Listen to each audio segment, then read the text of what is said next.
So ఇవాళ video వచ్చేసరికి అయితే టెక్ న్యూస్ చిన్న రిక్వెస్ట్ ఏంటంటే ఛానల్ సబ్స్క్రైబ్ చేసుకోండి.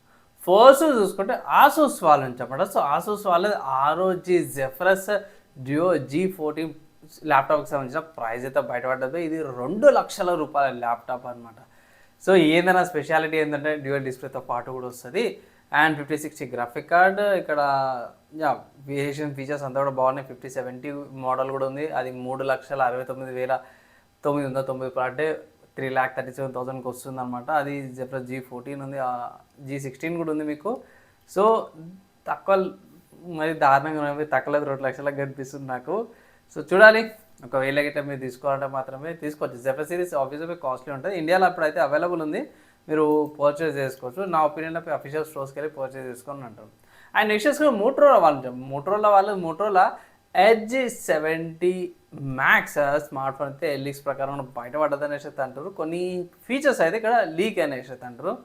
పిక్చర్ చూసుకుంటే ప్రీవియస్ H70 మోడల్ లాగానే కెమెరా సెటౌట్ లాగానే ఉంది సెటప్. మిటిగేట్ స్టాండ్ 18 స్టాండర్డ్తో పాటు కూడా వస్తుంది ఇక్కడ. అండ్ కలర్ వేరియంట్ చూసుకుంటే కలర్స్ చూసుకుంటే glacier blue, onyx black and sage green colour ఆప్షన్తో పాటు కూడా వస్తుంది. సో కలర్ ఆప్షన్స్ అయితే కన్ఫర్మ్ అయిపోయినాయి. మిగతా స్పెసిఫికేషన్స్ అయితే ఏం లేవు, కొన్ని కలర్ ఆప్షన్సే బయటపడ్డాయి అనమాట. సో చూడాలి, ఈ స్మార్ట్ ఫోన్కి సంబంధించిన అడిషనల్ అప్డేట్ వస్తాయి మీకు ఇంకో న్యూస్లో అప్డేట్ చేస్తాను.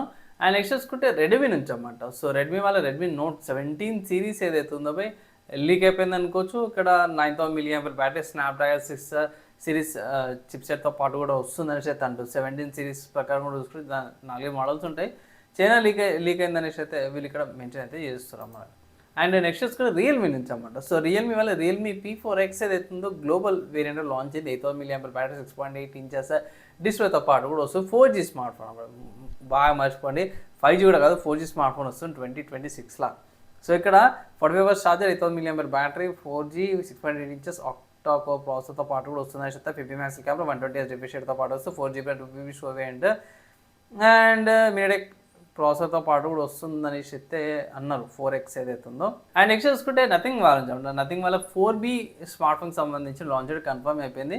ఇది వచ్చేసరికి అయితే జూన్ 7కి రాబోతుంది అనేసి ఒక కంపెనీ అయితే వచ్చింది. అండ్ దాంతోపాటు నెక్స్ట్ చూసుకుంటే Samsung launch. So Samsung Galaxy M47 5G smart ఫోన్కి సంబంధించిన లాంచ్ కన్ఫర్మ్ అయిపోయింది. ఏంటంటే జూన్ 29న రాబోతుంది అన్నమాట. కమింగ్ టు సాఫ్ట్వేర్ సంబంధించిన న్యూస్ చూసుకుంటే మాత్రమే యుబుండు నుంచి అన్నమాట. సో యుబుండు వాళ్ళది 26.10 వర్జన్ అయితే ఫీచర్ అప్డేట్ తీసుకొచ్చారు. మైనా అంట పేరు, ప్రతి ఒక్క వర్జన్కి ఒక్కొక్క యానిమల్ నేమ్ పెడతారు. ఈసారి 26.10కి వచ్చేసరికి అయితే మైనా అప్డేట్ తీసుకొచ్చారు.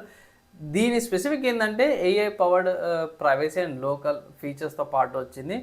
వీళ్ళు AI యూజ్ చేస్తారంటే, సో ఇది అఫీషియల్ అనుకోవచ్చు. AI ఇంటిగ్రేషన్తో పాటు కూడా వస్తుంది. ఈవెన్ లినక్స్లో కూడా AI స్టార్ట్ అయిపోయింది అనమాట. సో AI చాలా మంది కన్సర్న్స్ ఉండేమాట, దీనిలో స్టార్ట్ అయిపోయింది అనుకోవచ్చు. సో చూడాలి, టెస్టింగ్ చేయాలి. వచ్చినాక 26.10 అంటే మెల్లగా వస్తుంది, అక్టోబర్ ఆ టైంలో వస్తుంది. అండ్ నెక్స్ట్ చూసుకుంటే హార్డ్వేర్కి సంబంధించిన న్యూస్లో సామ్సంగ్ వాళ్ళది UFS 5.0 స్టోరేజ్ సంబంధించిన అప్డేట్ వచ్చింది. ఏంటంటే ఇది 10.8 GB/s రేట్ స్పీడ్స్ వస్తున్నాయి అయితే అంటారు. సో మ్యాక్స్ అది ఉంటుంది 10.8 అంట, కానీ మ్యాక్సిమం 10.8 రాదు. నాకు తెలిసిన కాడికి 9.8 లేకపోతే 10.1 10.2 అట్లా వస్తుంది ఎగ్జాక్ట్ స్పీడ్స్. ఇది వచ్చేసరికి మాస్ ప్రొడక్షన్ ఏదైతుంది Q4లో మాస్ ప్రొడక్షన్ స్టార్ట్ అయిపోతాయి. అంటే 40% పవర్ ఎఫిషియెంట్ కూడా ఉంటుంది అనేసి అయితే ఇక్కడ ఆర్టికల్స్ అయితే వచ్చినాయి. అండ్ నెక్స్ట్ చూసుకుంటే గేమింగ్కి సంబంధించిన న్యూస్లో చాలా అప్డేట్స్ ఉన్నాయి. సో ఫస్ట్ చూసుకుంటే క్వేక్ గేమ్ ఏదైతుందో ఈ గేమ్ వచ్చి 30 సంవత్సరాలు అయిపోయింది అనమాట నిన్నటికి. అండ్ ఇక్కడ చాలా గేమ్స్ వచ్చినాయి. ఇక్కడ Quake 1996, Quake mission pack number 1, mission pack number 2, Quake 2, Quake 2 చాలా అరీనా ఉంది, మిషన్ ప్యాక్స్ ఉన్నాయి. దాని తర్వాత టీమ్ అరీనా ఉంది, మళ్ళీ దాని తర్వాత Quake 3 arena 1998, Quake team arena ఉంది, మళ్ళీ క్వేక్ 4 కూడా ఉంది 2005, క్వేక్ వార్ 2007లో ఉంది. అండ్ క్వేక్ లైవ్ 2010లో, క్వేక్ ఛాంపియన్ 2017లో, క్వేక్ ఎన్హాన్స్డ్ 2021లో, క్వేక్ 2 ఎన్హాన్స్డ్ 2023లో కూడా వచ్చింది. సో బాగా పాత ఫ్రాంచైజీ అనుకోవచ్చు. అండ్ కమింగ్ ఇంకో న్యూస్ చూసుకుంటే స్టీమ్ మెషిన్ నుంచి అనుకోవచ్చు. సో ఇది అఫీషియల్గా లాంచ్ అయిపోయింది. నార్మల్గా ఎక్స్బాక్స్, ప్లేస్టేషన్ కంటే కూడా డబుల్ ప్రైస్ వస్తుంది. వీళ్ళు చెప్పే కారణాలు ఏంటంటే మాత్రం ఇప్పుడున్న ర్యామ్ అండ్ స్టోరేజెస్ వల్ల ప్రైజెస్ ఎక్కువనే అనేసి అయితే అంటారు. దగ్గర $1,000 ఏమో అనేసి అయితే వీళ్ళైతే ఇక్కడ అప్డేట్ చేశారు. చాలామంది ఇక్కడ వేరే ఏం చేస్తారు అంటే మాత్రం దీని స్టీమ్కి సంబంధించిన ఆల్రెడీ బిల్డ్స్ అయితే స్టార్ట్ చేశారు అన్నమాట. ఆల్రెడీ మనకి ఫేమస్ బిల్డ్ కూడా ఉంది ఏదైతే AMD వాళ్ళ 5500 ఉంది, దాని తర్వాత i5 12 జనరేషన్ కూడా ఉంది. అవి కూడా కన్సిడరేషన్ తీసుకుంటూ i5 14 జనరేషన్, తర్వాత Ryzen 5 9600 అండ్ దాని తర్వాత కూడా చూసుకుంటే Ryzen 7 8700F ప్రాసెసర్తో పాటు కూడా మంచి బిల్డ్ అవుతుంది అనేసి అయితే అంటారు. స్టీమ్ కంటే కూడా జర బెటర్తో పాటు కూడా వస్తుంది, పర్ఫార్మెన్స్తో పాటు కూడా వస్తుంది అనేసి అయితే అంటారు. సో చూడాలి, నాకైతే మాత్రమే స్టీమ్ మెషిన్ అవుతుందో ఓకే పర్లేదు అన్నట్టయితే అనిపించింది అనమాట. సో బై నెక్స్ట్ చూసుకుని గేమింగ్ సంబంధించిన చూస్తే dragon Ball Z fans and anime ఫ్యాన్స్కి అయితే పని తీసుకోవచ్చు. ఎందుకంటే మంచిగా అయితే 10 years తర్వాత డ్రాగన్ బాల్ జెనోవర్స్ 3 గేమ్కి సంబంధించిన మంచి అప్డేట్ వచ్చేసింది. సో వాళ్ళు 10 years దాకా జెనోవర్స్ 2 మంచి అప్డేట్ ఇచ్చారు. సో జెనోవర్స్ 3లో ఇంకొంచెం చేంజెస్ చేసారు, ఇంకా బెటర్గా ఓపెన్ వరల్డ్ తీసుకొచ్చారు. సపరేట్గా రూమ్ ఎన్వైర్న్మెంట్ కూడా చాలా బాగా అనిపించింది అన్నమాట. విజువల్గా కూడా బాగానే ఉంది. కొత్త మెకానిక్స్ తీసుకొచ్చి సోల్ మెకానిక్స్ అని, అంటే వేరే క్యారెక్టర్ లాగా కూడా మీరు చేంజ్ కావచ్చు అనమాట. అదొక డిఫరెంట్గా అనిపించి మేబీ దానికి టైమర్ ఉంటుంది.